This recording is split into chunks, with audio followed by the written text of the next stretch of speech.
자, 뭐 식사도 다 잘 하셨어요? 지난번에 여기 그 투자 들어갔나요? 261페이지요?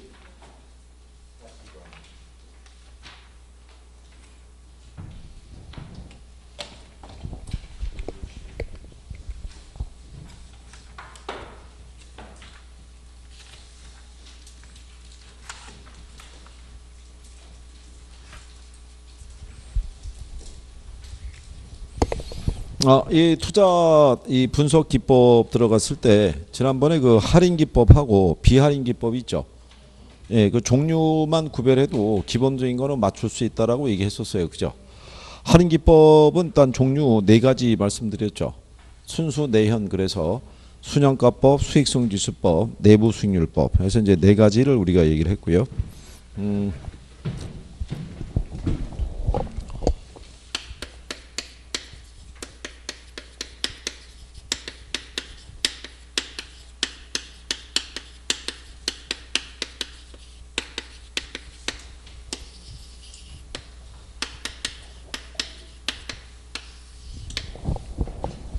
자, 이 할인 현금 흐름 분석법이라는 거는요.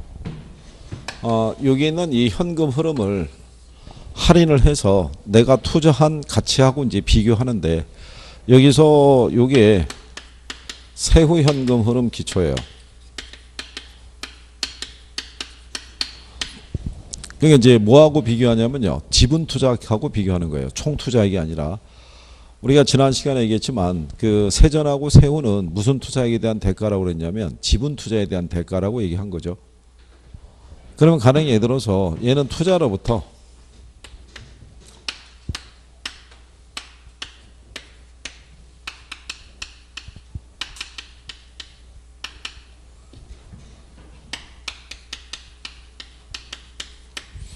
한 3년 동안의 현금 흐름이 이렇게 주어져 있다라고 가정하고요. 할인율은 이제 10%로 주어져 있어요. 그럼 이거는 이제 미래에 발생하는 현금 흐름이잖아요. 그죠? 네, 1000만원, 1000만원, 그리고 여기 보면은 1억 1000이라고 돼 있잖아요. 그러니까 여기 이 할인 현금 흐름 분석법에서는 영업 현금 흐름하고요. 그 다음에 매각 현금 흐름에 여기는 두 가지를 다 구해야 돼요. 그래서 이 가능 총소득에서부터 우리가 이거 했었죠. 이거 했잖아요. 그러니까 여기서 무슨 현금 흐름을 구해야 되냐면 세후를. 요 매 기간에 나오는 요게 세후 현금 흐름이고요. 그 다음에 매각을 하게 되면 우리가 매도 가격에서 매도 경비를 빼고 순매도액에서 미상환 저당 잔금을 빼면은 세전이 있고 자본이득세 빼면은 이게 세후 지분 복귀액이 있다고 그랬죠. 그러니까 요것도 구해가지고 얘도 무슨 가치로 현재 가치로 할인이 될 때 요게 1억 1000이란 얘기는 영업 현금 흐름 1000만원 하고 기간 말에 팔았을 때 지분 복귀액이 1억이 요렇게 있었다는 얘기죠. 두 가지가 기간 말에. 그러면은 얘네를 무슨 가치로 할인한다는 거예요. 현재 가치로. 그러면 할인율이 몇 프로라는 얘기야? 10%. 그러면 1 플러스 0.2니까 1.1로 할인하겠죠. 그러면은 얘가 약 한 얼마 되냐면 한 900만 원 정도 돼요. 이게. 그 다음에 2년 차가 되면은 1 플러스 0.1에 대한 자승. 그럼 1.21로 할인하라는 얘기거든요. 그러면 얘가 한 820만 원 이렇게 나와요. 그 다음에 3년 차가 됐을 때 요 1000만 원에 대한 거를 1 플러스 0.1에 3승 그러면은 1.331이 나와요. 그럼 얘 요렇게 할인하면은 약 한 750만 원 정도 나와요. 그러면 요거는 지분 요 영업 현금 흐름에서 매기간 나오는 흐름을 요걸 이제 다 더하는 거죠. 그럼 얘를 다 더하게 되면 1720에다가 하면은 2470만 원 정도 이렇게 나오고요. 그 다음에 여기 1억이 있잖아요. 요거는 이제 세후 지분 복귀액이라는 거죠. 얘도 1 플러스 0.1에 대한 얼마? 3승. 1.331로 이렇게 쭉 할인하면은 얘가 한 7,500만 원 정도 나와요. 그럼 얘네 다 합하게 되면 7,700, 470만 원이다. 이런 얘기죠. 근데 내가 여기다 투자하기 위해서 지출한 지분 투자액이 있어요. 근데 그 지분 투자액이 만약에 얼마가 되냐면 얘가 7천만 원이라고 가정하게 되면 요게 투자액에서 지출한 유출이 되는 거예요. 그러면 요게 뭐가 되냐면은 유입이 되는 거예요. 요게 유입에 대한 뭐가 된다? 현가. 얘는 유출의 현가가 되는 거예요. 요 유입하고 유출을 비교해서 유입이 유출보다 크면 뭐 하겠다? 투자하겠다는 방법이에요. 간단히 말씀드리면. 근데 실상은 이렇게 일일이 계산하지는 않고요. 여기에다가 얘는 같은 금액이 반복되잖아요. 그게 연금을 쓰는 거예요. 연금의 현가 계수를. 그걸 대입해서 구할 수 있는데 지금 이제 과정을 보여드리려고 이제 이렇게 한다. 이제 이 얘기죠. 그래가지고 이렇게 구하는 과정인데 과정이 되게 복잡하죠. 왜냐하면 얘 다 구해야 되잖아요. 그렇죠? 구한 다음에 이걸 다시 또 무슨 가치로? 현재 가치로 할인해야 되니까 과정이 상당히 복잡한 방법이죠. 어림셈법에 비해서. 그래서 얘를 기준으로 이렇게 구한 다음에 구하는 방법이 순현가법이라는 게 있고요. 수익성 지수법이라는 게 있고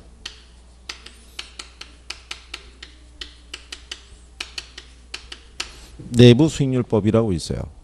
그러면 순현가법에서는요. 이걸 기초로 구해주죠. 순현가를. 그러면 순현가는 현금 유입의 현가 있죠. 여기서 현금 유출의 뭐를 현가를 차감해서 구하는 거예요. 이게 그러면은 지금 우리가 보면은 유입에 대한 게 420만 원이고 유출이 7천이잖아요. 그러면 얘는 뭐보다 커요? 0보다 크잖아요. 남아있는 금액이 742만 원. 그죠? 이렇게 돼 있으니까. 그렇죠? 742만 원. 이렇게. 그러니까 얘는 0보다 크잖아요. 그러니까 0보다 크게 나오면은 뭐 하겠다는 거예요? 투자하겠다는 거. 그럼 얘가 지금 금액이 0보다 크잖아요. 그죠? 0보다 크다라는 의미는 무슨 의미라고 그랬었어요? 0보다 크다라는 건. 네?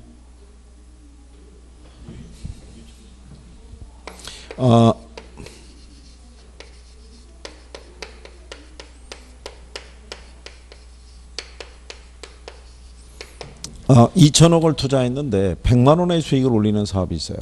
그럼 투자해야 하네요. 얼마 벌면 투자하시겠어요? 2천억 투자하면. 얼마 벌면 2천억을 투자할 수 있다. 편하게 생각해 보세요. 얼마 벌면 투자할 수 있어요? 에? 10%?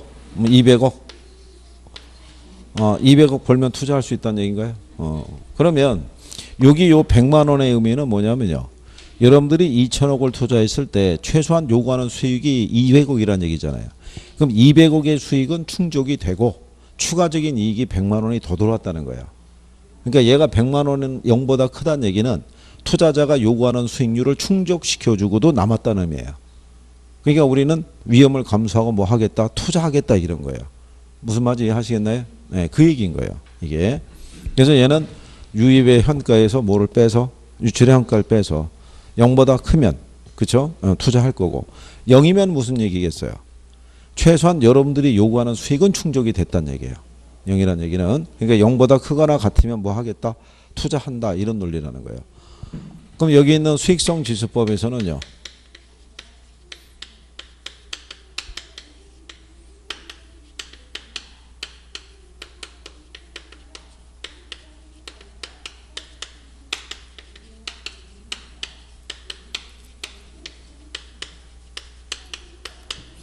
유입의 현가를 유출의 현가로 나눈 거죠. 그러면 예를 들어서 7,742만 원이 있다. 그러면 얘 하고요. 투자에서 지출하는 게 7천이니까 비교하면은 당연히 얘가 크겠죠. 뭐 1.07 이렇게 나올 거 아니겠어요? 그러면 1.07 나왔다. 그러면 1보다 당연히 어떻게 해야 돼요? 크잖아요. 얘가 1보다 크다는 얘기는 얘가 0보다 크다는 논리랑 같은 거예요. 요거는 하나의 투자일 때. 하나의 투자이라고 가정하면 순현가가 0보다 크면 수익성 지수도 뭐보다 1보다 크게 나올 수밖에 없죠. 왜? 유입이 유출보다 크니까. 무슨 의미인지 아시겠나요? 근데 여러 개의 투자안이 있으면 꼭 결과가 같을 수는 없어요. 근데 하나의 투자할 때는 똑같은 결과를 초래한다는 얘기예요. 그래서 수익성 지수가 1보다 크면 또는 순영가가 0보다 크거나 같으면 역시 투자하는 거는 둘 다 똑같은 거예요. 다만 얘는 빼서 얘는 뭐 해서 나눠서. 작년 여러분 문제의 답이 이거였어요.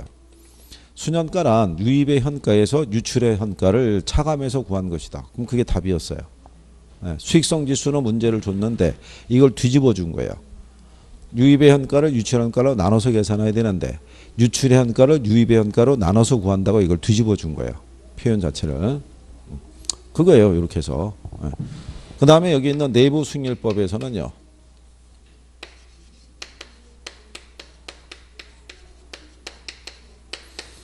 내부 수익률이라는 것은요.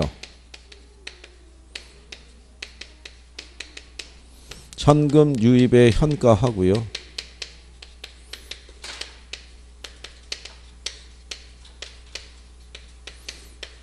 유출의 현가를 같게 만들어주는 거예요. 이거. 그럼 얘를 같게 만들어준다는 얘기는 여기 여러분들이 보시면 지금은 7천이고 7,742만 원 이렇게 돼 있으니까 얘가 0보다 크잖아요.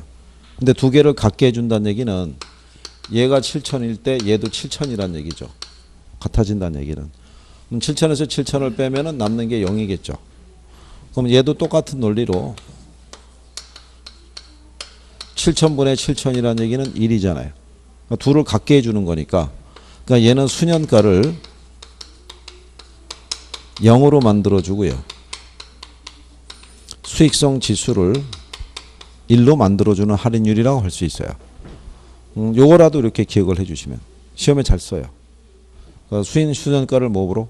0으로. 작년 여러분 시험에는 순현가를 0보다 작게 하는 할인율이다 이렇게 줘서 틀리게 지문 준 거예요. 그러니까 얘를 0으로 얘는 뭐로? 1로. 그래서 얘는 투자자의 요구 수익률과 비교해서요. 요구 수익률보다 크거나 같으면 투자하는 거예요. 얘는. 그러니까 얘네들은 0과 2하고 비교하는데 얘만 뭐하고 비교해요? 요구 수익률하고. 이거는 이제 그 구하는 방법이 시행착오법에서도 구할 수 있고요. 보관법이라는 걸 쓸 수도 있고. 근데 기본적으로 이 갖게 해주는 할인율을 구하는 건요. 컴퓨터를 통해서 구하는 거예요. 그러니까 전통적인 방법이 컴퓨터에 가면은 엑셀이라는 프로그램이 있죠. 네, 거기에 이거를 대입을 하는 거예요. 그러면 내부 수익률이라는 걸 구한다는 얘기는 내가 애초에 투자한 돈이 7천만 원이잖아요. 근데 들어온 수익이 7,742만 원일 때 얘를 갖게 만들어주는 뭐를 구하는 거예요? 할인율을 구하는 거예요. 두 개의 크기를. 그럼 두 개의 크기를 갖게 만들어주는 할인율을 구할 때 처음에 예를 들어서 10%를 적용을 하면은 10% 기준하면 얘가 7,700보다는 어떻게 돼요? 조금 작아야 되는데 7,700이 나와야 되니까 10% 하게 되면은 7,000에 대한 수치가 안 나온다고요. 그러면은 그 할인율을 어떻게 해야 돼요? 조금 더 높여봐야 되는 거예요. 그럼 조금 더 높여보면은 조금 더 어떻게 해야 돼요? 금액이 작아지겠죠. 이런 식으로 조절을 하는 거예요. 근데 너무 키웠더니 얘가 거꾸로 어떻게 해야 돼요? 금액이 작아질 수도 있을 거 아니에요. 그럼 다시 또 마이너스를 시켜야겠죠. 이런 식으로 요 수익률에 대한 거를 플러스 마이너스 조정해 가지고 갖게 만들어주는 할인율을 찾아가는 과정이라고 보시면 돼요. 이게 그러니까 과정은 뭐 세부적인 것까지 뭐 굳이 하실 건 없더라도 요거 차감해서 구하는 게 순현가고 나눠서 구하는 거고 요거 갖게 해주는 거라는 거는 기본적으로 알아두셔야 돼요. 기본적으로. 그리고 이제 또 하나 이제 추가적으로 말씀을 드리면 여기 우리가 수업 시간에 설명해 드렸는데 얘는 0을 기준으로 판단하기 때문에 투자의 효율성을 구분할 수가 없어요. 순현가법은. 가령 예를 들어서 A라는 투자안이 있고요. B가 있는데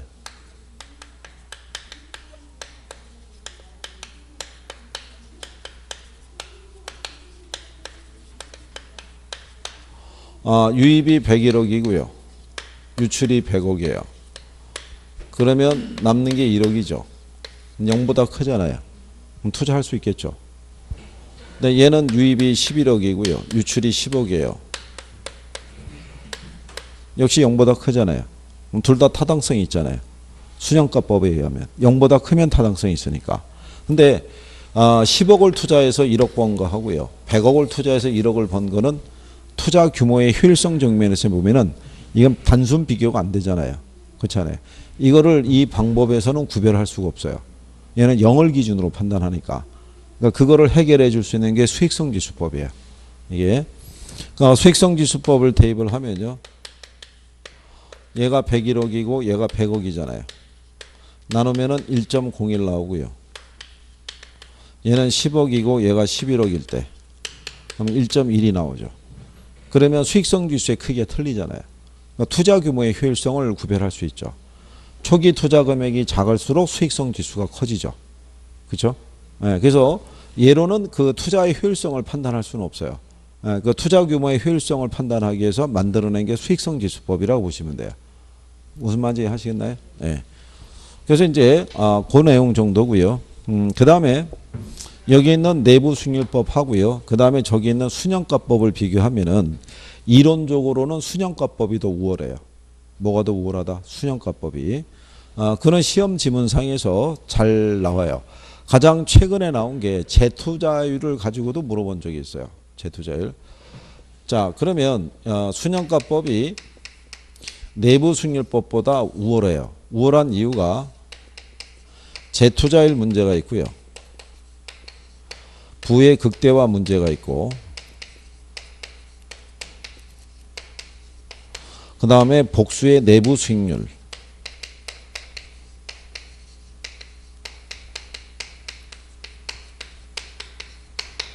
이런 것들이 있는데 시험상에서는 여기까지 일단 나왔어요. 뭐 재투자율. 그러면 재투자율이라는 게 있다는 얘기는요. 순형가법이나 내부 수익률법이나 재투자를 전제로 해요. 투자하고 다시 뭐 한다? 재투자하는 거죠. 근데 얘는 재투자율로 요구 수익률을 쓰고요. 얘는 재투자율로 내부 수익률을 써요. 내부 수익률을. 그래서 얘가 더 순형가법이 더 우수하다라고 얘기를 해요. 여기 만약에 투자 부동산이 있어요. 자, 여기다가 10억이라는 돈을 투자했더니 이 사업 자체에 내재되어 있는 수익률이 10%란 얘기예요. 그러니까 10억을 투자하면 한 1억 정도의 수익을 기대할 수 있다 이거죠. 그러면은 내부 수익률이 몇 프로다? 10%. 그러면 사업 초기에 투자할 때 투자자는 뭘 비교해 보겠어요?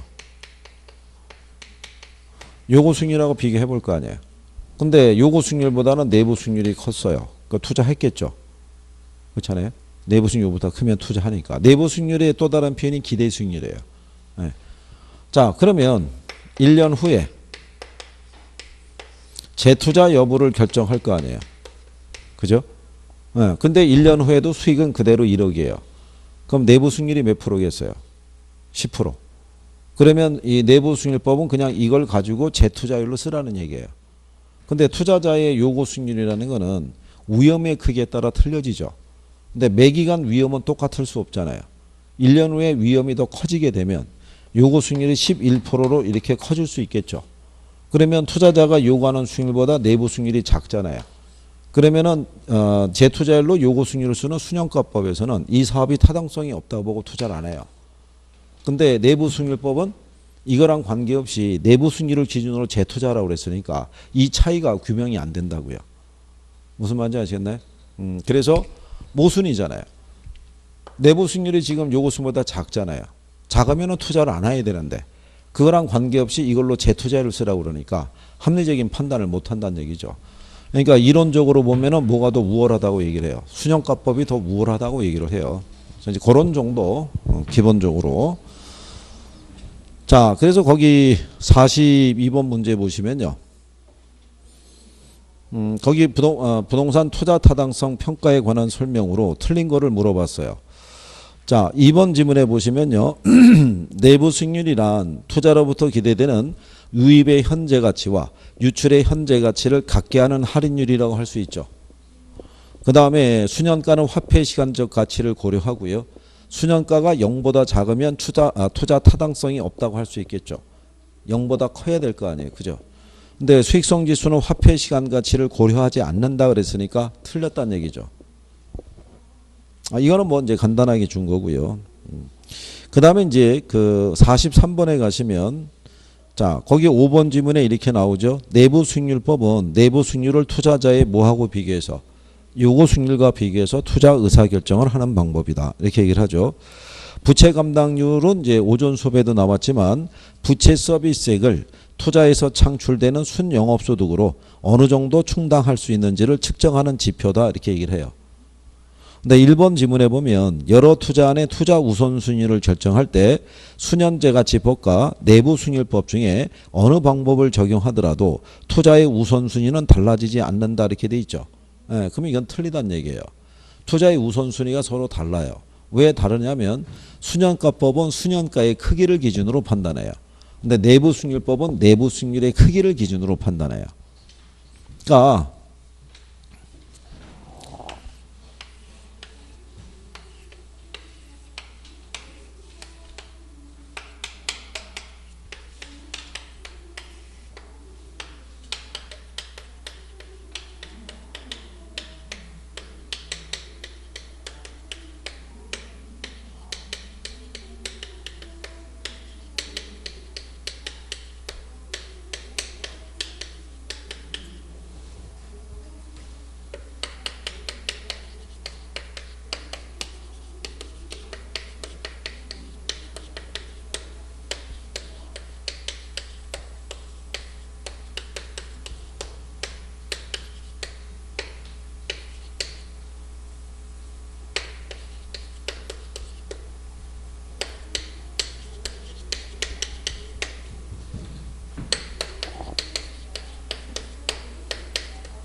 만약에 이렇게 여러 개의 투자 대안이 있어요. 투자 대안이 있을 때 투자 대안에 대한 순현가하고 뭐가 나와 있냐면 내부 수익률이 나와 있어요.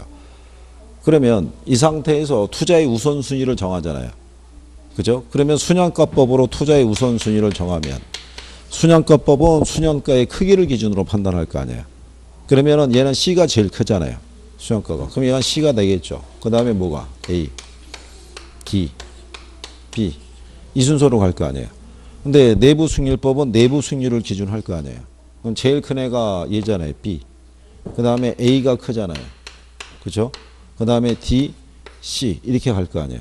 얘는 내부 수익률 기준으로 판단하니까. 그러니까는 우선순위를 정할 때 틀리죠. 얘는 C가 우선이고 얘는 B가 우선이잖아요. 그러니까 정하는 기준이 틀리잖아요. 얘는 순환가의 크기로, 얘는 뭐로? 내부 수익률의 크기로. 그러니까 투자의 우선순위를 정할 때 같을 수가 없죠. 서로 다르다는 얘기죠. 네, 그래서 1번이 틀렸다 이런 얘기예요. 여러 투자안에 투자 우선순위를 결정할 때 순현재가치법과 내부수익률법 중에서 어느 방법을 적용하더라도 투자 우선순위는 달라지지 않는다. 그러니까 틀렸을 거 아니에요. 우선순위가 다를 수밖에 없는 구조죠. 네, 그래서 자, 뒤에 가시면 44번 문제 있죠. 자, 거기 보시면 1번에 이게 작년에 나온 거잖아요. 그죠? 거기 보시면 1번에 내부 수익률은 순현가를 0보다 작게 하는 할인율이다. 그러니까 틀렸겠죠. 0으로 만들어주는 할인율이잖아요. 그렇죠? 그 다음에 그 5번에 보시면 순현가법과 내부 수익률법에서는 투자 판단을 위한 할인율로 요구 수익률을 사용한다고 돼 있죠. 근데 여러분이 보시면은 내부 수익률법은 뭐를 가지고 이걸로 할인율을 써요. 내부 수익률이 있으니까. 그럼 얘는 뭐로 할인율을 쓰냐면 요구 수익률. 그럼 얘도 무슨 수익률? 요구 수익률. 똑같잖아요. 아까 했을 때. 얘가 0일 때 얘가 1이라고. 할인율은 똑같아요. 그러니까 얘네 둘은 무슨 수익률을 쓰냐면 요구 수익률을. 얘만 무슨 수익률? 내부 수익률. 그러니까 그 다음에 2번 지문에 보시면 수익성 지수는 순현금 투자 지출 합계의 현재 가치를 사업기간 중에 현금 수입 합계의 현재 가치로 나눈 상대지수라고 돼 있죠. 얘는 유입의 현가를 유출의 현가로 나눈 거잖아요. 근데 뒤집어 준 거잖아요. 지출, 투자 지출을 뭐로? 에? 유입으로 나눴다고 수입으로. 지금 그 문장이 우리가 왜 이렇게 얘기하잖아요. 분수식이 있을 때 자, 식은 밑에서 읽으면서 올라가야 된다고 그랬죠. 근데 계산할 때는 반대로. 그러니까는 유입의 현가를 뭐로? 유출의 현가로 나눠야 되는데 거기는 반대로 이렇게 준 거잖아요. 지출의 현가를 뭐로 나누라고? 수입의 현가로 나누라고 문장 표현이 되어 있잖아요. 그러니까 분모 문제를 뒤집어 준 거죠. 그냥 무슨 말인지 아시겠어요? 그 다음에 회수기간법 아시죠? 승수 이런 거 배워왔었잖아요. 회수기간은 긴 게 좋아요? 짧은 게 좋아요? 거기 4번 지문을 보면 회수기간은 투자 시점에서 발생한 비용을 회수하는 데 걸리는 기간을 말하며 회수기간법에서는 투자한 중에서 회수기간이 가장 장기인 투자를 선택한다니까 이거는 상식적으로만 봐도 말도 안 되는 소리잖아요. 그죠? 답을 2번을 준 거예요. 수년가는 현금 유입의 현재 가치에서 유출의 현재 가치를 뺀 값이다. 그냥 이것만 알면 풀 수 있잖아요. 아주 복잡한 걸 물어본 건 아니잖아요. 실상. 그렇죠?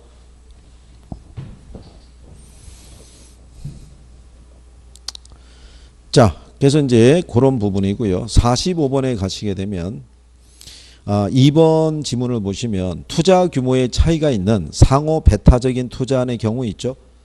순현재가치법과 수익성지수법을 통한 의사결정이 달라질 수 있다라고 이렇게 표현을 하죠. 그러면 맞다 틀리다. 자, 여러분들이 아까 이거 해드렸잖아요. 자, 얘 보면 투자 규모가 틀리죠. 투자 규모가 틀릴 때 순현가법에서는 어느 게 더 나은 투자 되는지가 구별이 안 되잖아요. A를 선택할 수도 있고 B를 선택하지만 수익성지수법에서는 B를 선택할 거 아니에요. 초기 투자 규모가 작을수록 수익성 지수가 크니까. 무슨 말인지 아시겠나요? 네. 그러니까 이게 몇 가지 기본적인 원리만 알면요. 그 범주 안에서 출제해 주는 거예요. 그것만 정확하게 하시면. 그러면은 내용이 뭐 크게 어려운 건 아니에요. 그리고 용어 조금만 이해하시면 돼요. 여러분 생각해 보세요. 얘네 할인율로 요거 수익률을 쓰죠. 요거 수익률 아까 제가 뭐라고 그랬냐면 기간에 따라 달라질 수 있죠. 왜냐하면 매 기간 위험의 크기가 똑같은 건 아닐 거 아니에요. 그러면 투자자마다 부담하는 위험의 크기가 같아요, 틀려요? 틀릴 거 아니에요. 그러면 수년가의 크기가 매번 달라지죠. 그렇죠? 할인율의 크기가 달라지니까. 무슨 말인지 아시겠나요? 10%를 할인할 때하고 11%를 할인할 때하고 틀릴 거 아니에요. 그게 45번의 1번 지문에 있는 내용이잖아요. 동일한 현금 흐름의 투자안이라도 투자자의 요구 수익률에 따라 수년제의 가치가 달라질 수 있겠죠. 무슨 말인지 아시겠나요? 예. 그 다음에 그 5번을 보면요. 회수기간법은 회수기간 이후에 현금 흐름을 고려하지 않는다는 단점이 있어요. 여러분들 저기 작년 시험에 회수기간법 구하는 거 저기 배우셨나, 저기 출제한 거 아시죠? 그래요. 뭐.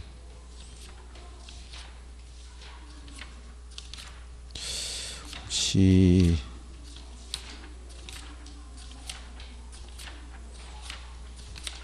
그 옛날에 나온 거에서 없네요.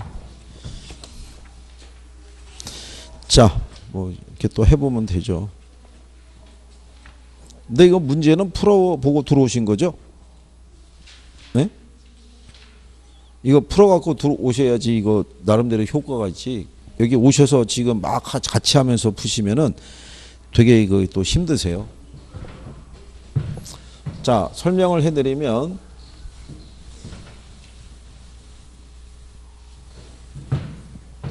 여러분 시험상에서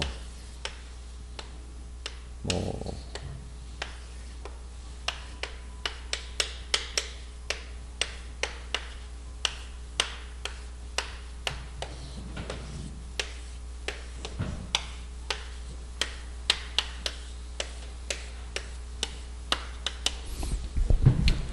자, 여기 보시면요. 그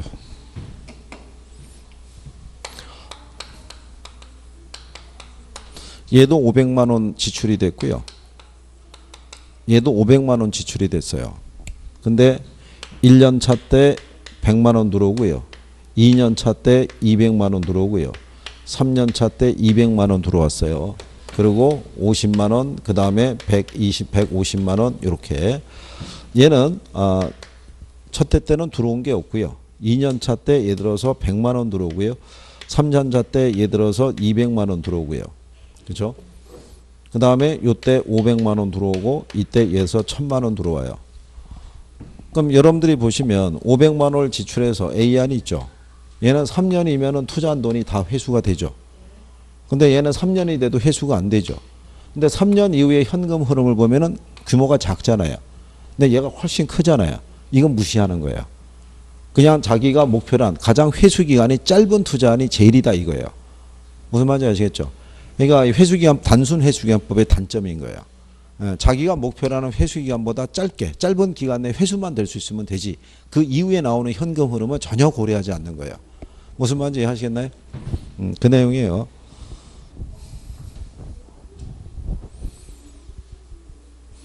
자, 그 다음에 4번 지문에 보면 나와 있죠. 재투자율의 가정에 있어서 순현재가치법보다 내부순위법이 더 합리적이다라는 얘기죠. 그러면 틀렸다는 얘기죠. 좀 아까 설명한 거죠. 재투자율을 놓고 봤을 때는 누가 더 합리적이다. 순현가법이 합리적이다. 이렇게 주는 거죠. 그 다음에 3번에 보면요. 순현가법은 가치가산의 원리가 적용이 되는데요. 내부순위법은 적용이 안 돼요. 그러니까 적용이 안 된다는 얘기는 뭐 이런 얘기예요. A 사업에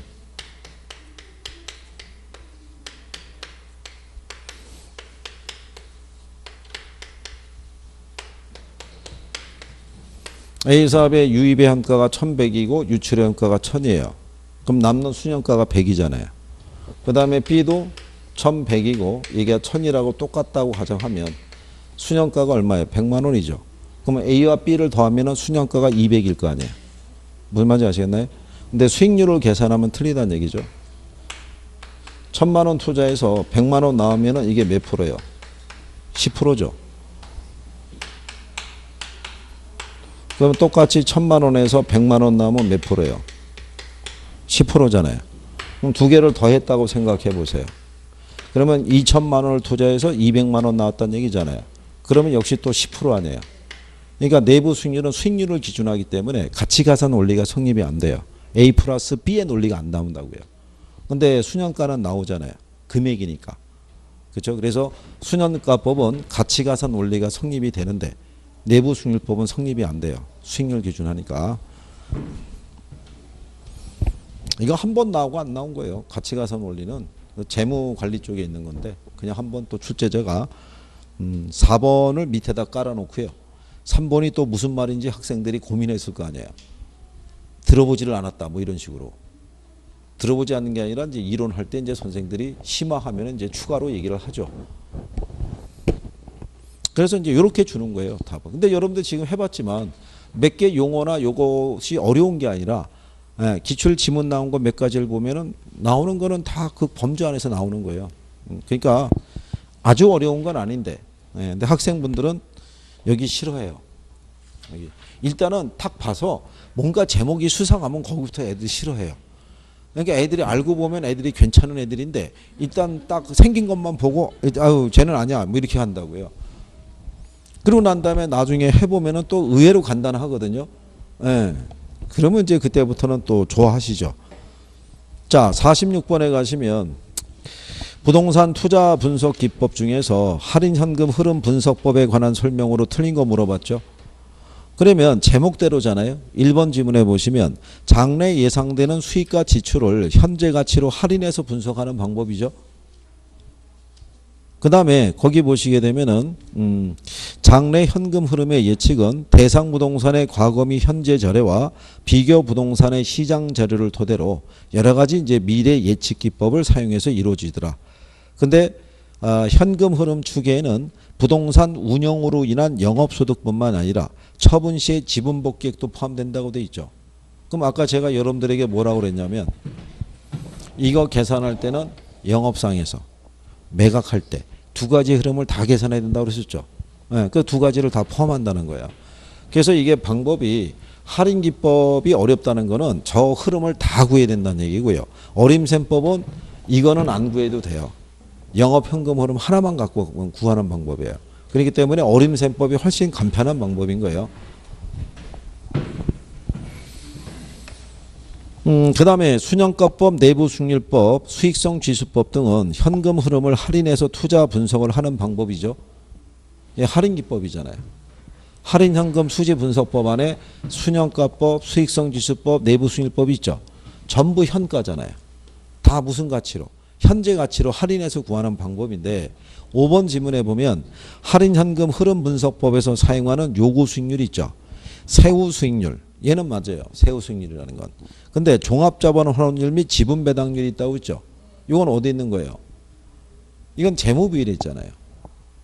어림셈법에 가시면 비율분석법이라고 배우셨잖아요. 어림셈법에 가면 승수법 이런 것도 있죠. 승수법 그다음에 수익률법 이런 거 했었잖아요. 거기 있잖아요. 공호 종합자본 환원율, 지분배당률 이런 거 있다고. 5번이 틀린 거예요. 그래서 여기서 쓰는 이 요구수익률 할인율은요. 세후수익률을 기초로 한다라고 이렇게 생각하시면 되고 종합자본 환원율 및 지분배당률이 있다고 해서 틀린 거예요. 요거는 어림셈법을 또 여기다가 써놓고 하면은 또 구별이 돼요. 지금 문제가 떨어져 있어서 이렇게 근데 좀 있으면 나와요. 걔네가 등장을 해요. 그러면 아 얘들이 개였구나 이렇게 생각을 하시는 거예요. 왜냐하면 이거 기억하시나요?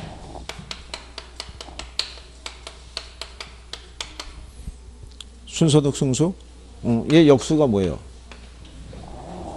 응?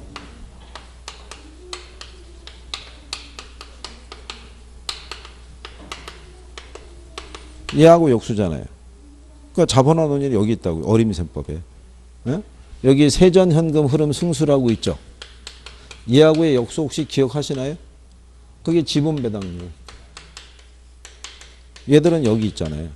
할인연금 수지분석법에 있는 게 아니라 어림셈법에 가면 승수법이 있고 수익률법이 있잖아요. 여기서 쓰인 애들이잖아요. 그러니까 이런 게 이제 시험장에 가서 기억이 탁 나와주면 좋은데 그쪽 이게 익숙해지면 기억이 돼요. 구별이 된다고요. 이거. 그래서 47번에 보시면 투자 의사 결정에 관해서 설명으로 틀린 거 그랬을 때 1번에 보면 수익성 지수나 수전제 가치법은 화폐 시간 가치를 고려한 방법이죠. 그 다음에 단순 회수기한법하고 회계적 이익률법은 화폐 시간 가치를 고려하지 않은 방법이고요. 고려한 방법은 순수 내현해서 네 가지밖에 없다고 그랬어요. 그죠? 자, 내부 수익률이 요구 수익률보다 작을 때는 투자가 기각이 되겠죠. 여기서 여러분들 잘 안 되시면 내부 수익률을 기대 수익률로 생각해 보세요. 기대 수익률하고 요구 수익률 비교하면 뭐가 커야지 투자해요. 기대 수익률이. 똑같은 논리라고 생각하시면 되죠. 자, 그 다음에 5번에 보면 일반적으로 내부 수익률법보다 수년제 가치법이 투자 준거로 선호되겠죠. 아까 우리가 수년가법하고 내부 수익률법 중에 어느 게 더 우수하다고 그랬어요. 수년가법이. 그 얘기잖아요. 아까 우리가 재투자를 얘기해 줬잖아요. 재투자의 가정을 놓고 보더라도 어느 방법이 더 우수하다. 수년가법이. 근데 거기 4번을 보면 여러분들이 조금 아까 뭐라고 그러셨냐면 승수는 클수록 좋아요? 작을수록 좋아요? 승수가 클 때 자본회수 기간이 짧아요? 길 때 자본회수, 작을 때 자본회수 기간이 짧아요? 그러니까 거기 4번에 보시면 어림셈법 중에 순소득 승수법의 경우 승수값이 클수록 자본회수 기간이 짧다 그랬으니까 틀렸을 거 아니에요. 그렇죠? 승수값이 크면 자본회수이 그만큼 길어진다는 얘기잖아요. 이렇게 답을 준 거죠. 이렇게. 그래서 우리가 그때 왜 승수의 의미에 대해서 여기 투자분석 기법 할 때 그래서 여기다가 여기 있는 현금 흐름 다 해가지고 수식 갖다가 해서 비교해 드렸던 거 아니에요. 총소득 승수와 순소득 승수, 세전하고 세후 금액 다 맞춰가지고 지금도 기본소득 그 파트에 가면 여러분들이 그 숫자까지 해갖고 해놨을 거라고요. 그거를. 그죠? 근데 지금은 기억이 안 나시는 거죠. 왜? 지금 단어는 거기 배우는 단어는 아니니까. 지금은 기억에서 이게 묻혀 있는 거죠. 모래에. 그죠? 근데 바람이 한번 이제 샥 불면은 걔가 탁 나오는 거죠. 그렇잖아요? 예. 근데 이제 조금 있으면 이제 뭐 금방금방 기억들이 나실 거예요. 이제 하도 이제 저기에서 그렇죠. 이제 추천 알바로 가는 거야? 그래. 열심히 하고, 그래요. 동영상으로 복습해야 돼. 그래. 인원이 참 각분단 대표만 있어서 그래도 가는데 인사도 다 해줄 수 있고 얼마나 참 편합니까, 그죠? 인원이 많으면 그죠? 거기서 한두 번 싹 움직이면은 뭐라고 할 수가 없는데 그런 거죠. 뭐. 자, 그 다음에 48번 있죠? 48번. 요거는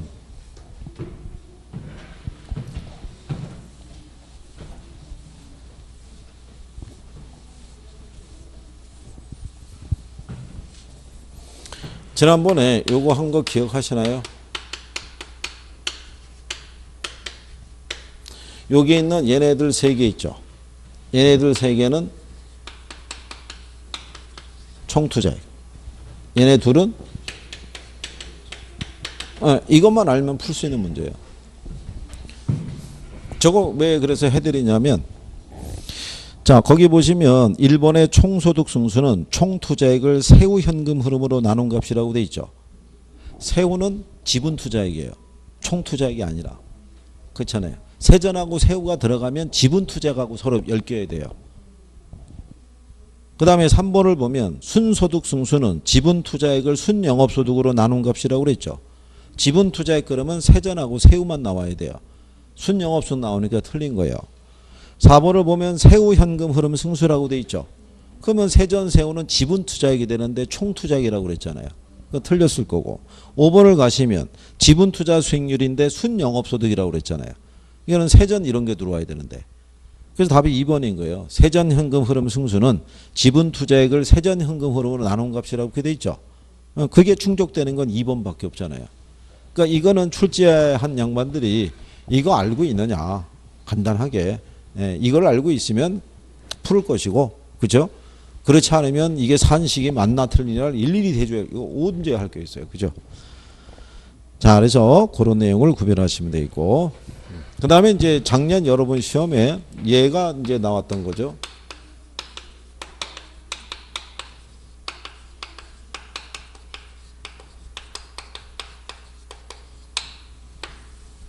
이거 설명할 때 말씀을 해드린 거죠. 이 비율 분석법이 있죠. 여러 가지 재무 비율을 활용해서 우리는 뭐를 파악하려고 한다고 그랬어요. 이거 가지고. 여러 가지 재무 비율이 있죠. 여러 가지 이 비율을 우리가 활용을 해서 우리는 뭐를 파악하기 위해서 이 비율을 쓴다. 재무 비율을. 여기 안에 가면요. 대부 비율이 있고요.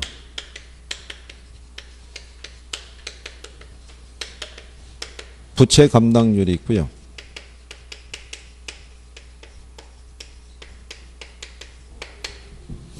자, 한번 제목만 갖고 한번 생각해 보세요. 대부 비율이 융자 비율이죠. 예, 그러면 융자 비율이 커지잖아요. 그러면은 지렛대 효과도 커질 수 있는데 상환에 대한 위험도 커지겠죠. 그렇잖아요. 여기 부채 감당률이죠. 예, 그러니까 부채를 감당할 수 있는 능력을 조사하는 거예요. 부채를 감당하는 능력은 큰 게 좋아요, 작은 게 좋아요? 큰 게 좋으니까 얘 1보다 커야 된다고 그래요.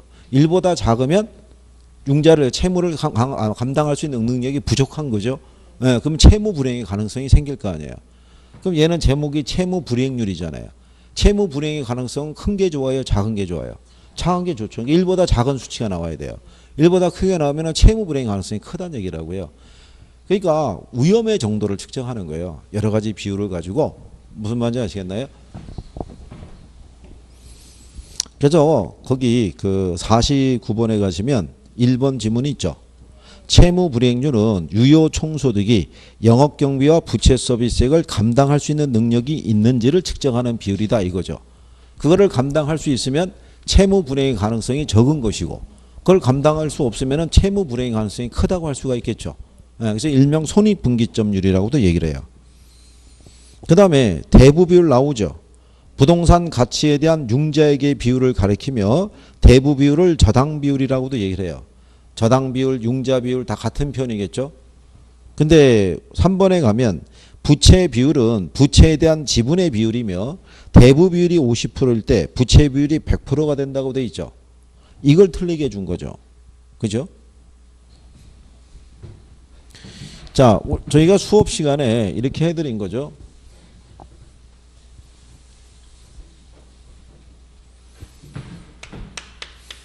대부 비율은 부동산 가치에 대한 융자금의 크기를 100분율로 표시한 거죠. 그때 얘가 50%란 얘기는요.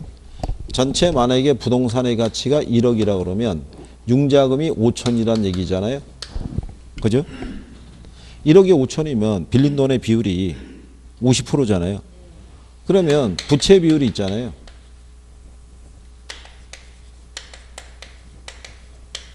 요거는 지분에 대한 부채의 크기를 백분율로 나타낸 거죠. 즉 전체 자산 중에서 자기 자본과 타인 자본의 크기를 백분율로 나타낸 거라고요. 그렇죠? 이걸 뒤집어 준 거잖아요. 지분에 대한 부채의 비율인데 거기 뭐라고 해놨냐면 부채에 대한 뭐로? 예? 표현상에서 보시면 부채에 대한 지분의 비율이라고 해놨잖아요. 분모 분자의 표시를 다르게. 그러니까 작년 시험 문제에서 이렇게 분모 분자를 배열을 바꿔서 지문으로 이렇게 활용을 한 거예요. 그게 틀린 거예요. 얘가 50%면요. 얘가 100%가 되죠. 그렇죠? 왜냐하면 전체 중에서 내 지분이 50이고 빌린 게 50이잖아요. 50분의 50이면 1이잖아요. 그러니까 1 곱하기 100 하면은 얘는 얼마겠어요? 100%. 그러니까 제가 50%면 얘가 100%죠. 이거 우리가 수업 시간에도 한 거잖아요. 매번 선생들이 이거 대부비라고 부채 비율을 가르쳐 줄 때는요. 50%부터 출발해요. 50%, 60%, 80% 이렇게 몇 개 예를 들어 드린다고요. 그죠?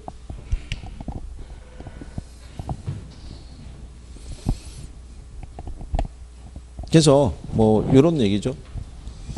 그리고 거기 5번에 보시면요. 비율 분석법의 한계로는요. 요소들에 대한 추계 산정의 오류가 발생할 때 비율 자체가 왜곡될 수 있다는 점을 들 수 있다 이렇게 돼 있죠. 예, 그게 이제 무슨 얘기냐면 아까 여러분들이 그 수익 방식에서 순수익이라는 거 혹시 배운 기억하시나요? 순수익의 요건은 안전하고 확실해야 되고 계속적이고 규칙적이어야 된다고 그랬었죠. 그때 우리가 소멸성 이윤이나 일시적 이윤 같은 경우는 반영하면 안 된다고 그랬었죠. 왜 그러냐면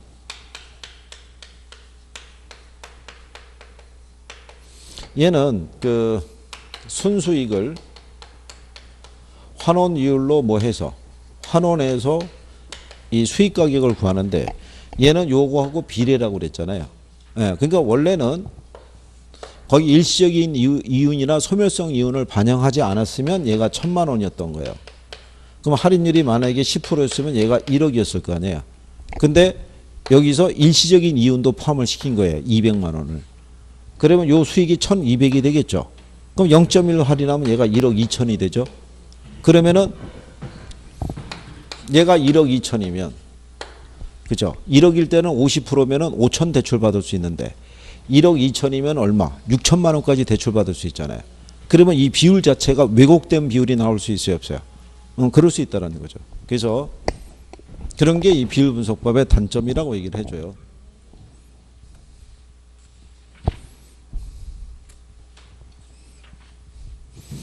그 다음에 뒤로 넘어가시면 50번 가시면 이제 부채 감당률 이렇게 해서 여기 또 쭉 나오죠. 54번서부터 55번, 56번, 57번 이렇게 나와 있죠. 이렇게 이제 주어질 때 얘들도 푸는 요령에 대해서는 지난번에 수업할 때 한번 말씀을 드렸어요. 기억하시나요? 그래요. 일단 그래요. 그럼 잠깐 저기 심호흡하시고 다시 하시죠. 그래요. 잠깐 쉬셨다가.